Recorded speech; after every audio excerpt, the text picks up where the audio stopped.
Here is a small fact: you are going to die. So begins one of the most unique novels in modern literature.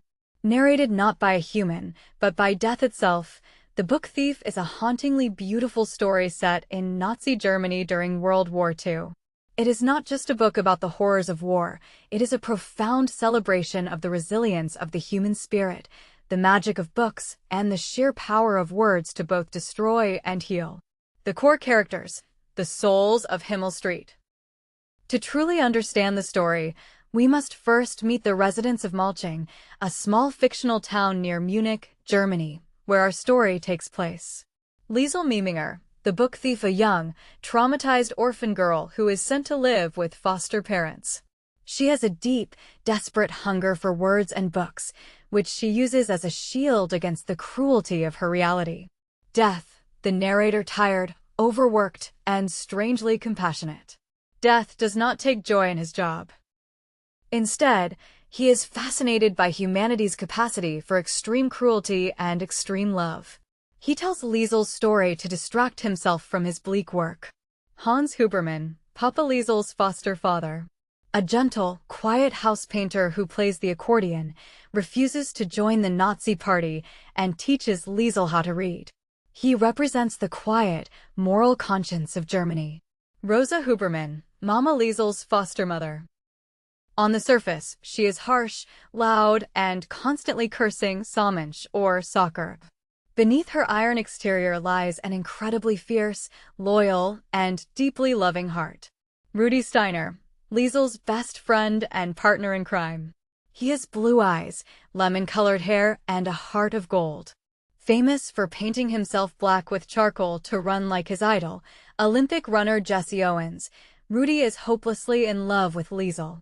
Max Vandenberg, a young Jewish fistfighter who goes into hiding in the Hubermans' basement. He and Liesel share a profound bond forged through shared nightmares, art, and a hatred of Adolf Hitler. Detailed part-by-part plot breakdown. The novel is structured around the books that Liesel steals, inherits, or writes throughout her childhood. Part 1. The Gravedigger's Handbook. In 1939, 9-year-old Liesel and her younger brother, Werner, are on a train to Munich to be delivered to foster parents. On the way, Werner dies suddenly. During his snowy burial, Liesel steals her very first book, The Gravedigger's Handbook, dropped by a young cemetery apprentice. Liesel cannot read, but she clings to the book as her last physical connection to her brother and mother, who is a communist fleeing persecution. Part 2. The Shoulder Shrug. Liesel adapts to her new life. She bonds with Rudi Steiner, who constantly begs her for a kiss, which she teasingly refuses. Money is tight, and Rosa washes laundry for the town's wealthier citizens, including the mayor and his reclusive wife, Ilse Hermann. At a massive book-burning event organized by the Nazi Party to celebrate Hitler's birthday, Liesel realizes that her mother was likely taken because of her political beliefs. Horrified by the hatred around her, she notices a blue book that survived the ashes, The Shoulder Shrug. Feeling a spark of rebellion, she slips it under her coat. Someone sees her, the mayor's wife, Ilse Hermann. Part 3. The Library of the Mayor's Wife. Instead of turning Liesel in, Ilse Hermann does something extraordinary. When Liesel comes to collect the laundry, Ilse invites her inside to see her massive private library. For Liesel, it is a sanctuary. She spends hours reading on the floor. Meanwhile, a parallel story unfolds in Stuttgart. Max Vandenberg, a young Jewish man, is hiding in a dark room. Hans Huberman, who owes his life to Max's father, a Jewish friend from World War I, had promised to help the family if they ever needed it. Max is given a copy of Hitler's Mein Kampf with a key taped inside, and he begins his dangerous journey to Molching. Part 4. The Accordionist and the Standover Man. Max arrives at Himmel Street, starving and terrified. The Hubermans immediately take him in, hiding him in their cold, damp basement. If they are caught, all of them will be executed. Liesel is initially wary of the man in the basement, but they soon find common ground. Both are haunted by nightmares, and both understand the weight of loss. For Liesel's birthday, Max paints over the pages of Mein Kampf with white paint and writes her a custom illustrated book called The Standover Man, which tells the story of how a little girl's friendship saved his life. Part 5. The Whistler and the Battle in the Basement. As Germany plunges deeper into the war, the mayor cuts back on expenses and fires Rosa. Furious and heartbroken about losing access to the library, Liesel begins stealing books directly from Ilse's open library window, with Rudy acting as her lookout. The first book she steals is The Whistler. Down in the basement, Max's physical health begins to deteriorate from the cold. To keep his spirits up, he pretends to box Adolf Hitler in his mind, fighting against the propaganda machine of the Nazi regime. Part 6 and 7. The Dream Carrier and the Complete Duden Dictionary. During a brutally cold winter, Max falls into a deep coma. Terrified that he will die, Liesel brings him gifts from the outside world, a leaf, a pine cone, a cloud described in words, and she reads to him constantly. Miraculously, Max wakes up. Shortly after, Allied bombing raids begin. The residents of Himmel Street must huddle in a neighbor's crowded bomb shelter. To soothe the panicked children and weeping adults, Liesel stands up and reads The Whistler aloud. Her voice becomes a beacon of peace in the dark, dusty basement. For hours, the sky was a giant, boiling pot of gray and black. Liesel Meminger read to the people in the shelter, and for those minutes, the bombs did not exist. Part 8. The Word Shaker. When a parade of starving Jewish prisoners is marched through Molching on their way to the Dachau concentration camp, Hans Huberman cannot stand by. In an act of pure, dangerous humanity, he hands a piece of bread to a dying Jewish man. Both the man and Hans are whipped by soldiers.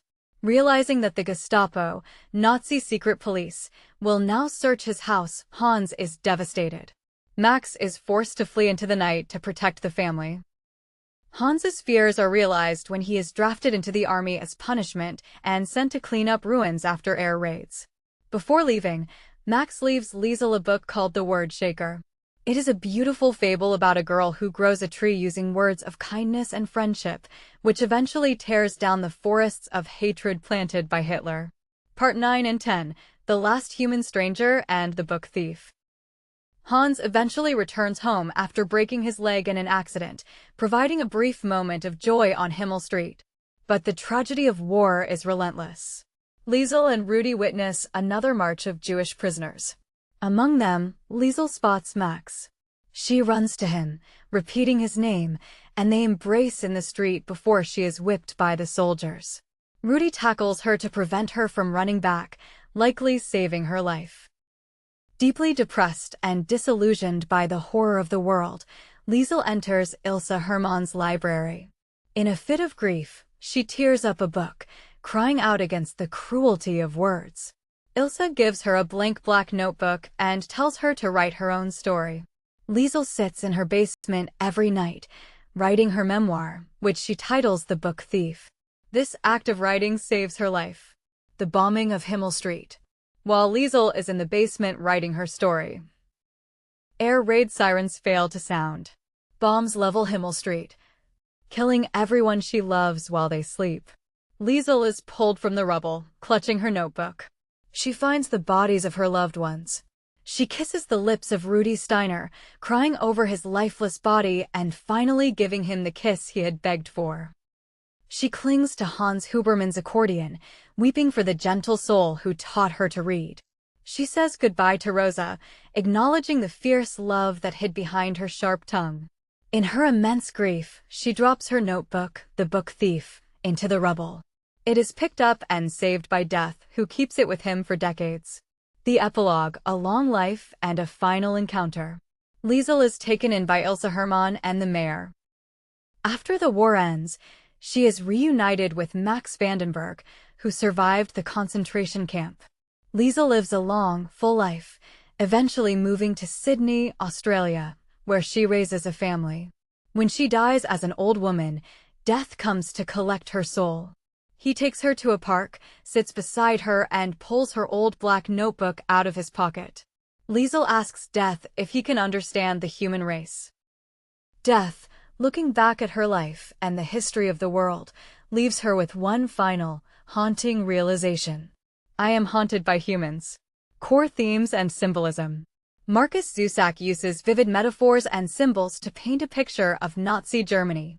Here are the three most prominent themes. 1. The power of words. Words are shown to have dual powers. Adolf Hitler uses words of hatred to conquer a nation, build concentration camps, and tear families apart.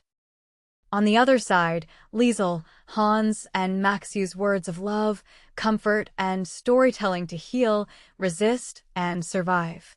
The novel argues that while words can be weapons of mass destruction, they are also our greatest source of hope. 2. The colors of death. Death uses colors as a coping mechanism to distract himself from the misery of his job. He observes the sky at the moment of each death.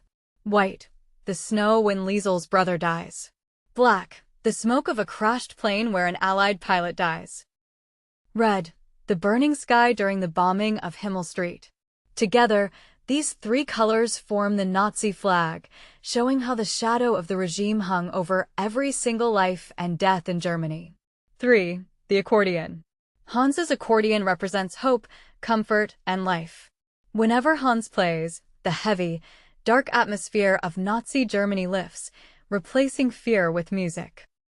Even when Hans is away at war, the physical presence of the accordion in the house serves as a promise of his return and a symbol of quiet resistance.